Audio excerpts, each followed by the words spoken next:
কিন্তু oil free নাস্তা। আর এই নাস্তাটা কিন্তু 4-5 ঘন্টা পর্যন্ত এই রকমই সফট থাকবে। তাহলে চলো রেসিপিটা দেখে নেওয়া যাক। এখানে আমি 1 কাপের মতো ময়দা নিয়ে নিলাম।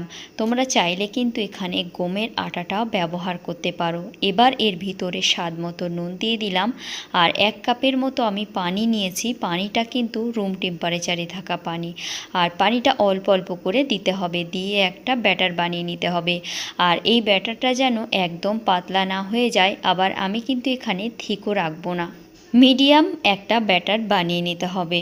এই নাস্তাটা খুবই তাড়াতাড়ি তৈরি হয়, কারণ এই ব্যাটারটা কোনো রেস্টে দেওয়ার প্রয়োজন হয় না।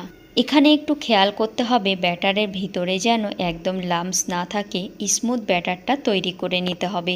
এবার আমি ব্যাটারটাকে সাইডে রেখে দিচ্ছি। আর এখানে চাটনি বানানোর জন্য গ্যাসের উপরে আমি একটা কড়াই চড়িয়েছি।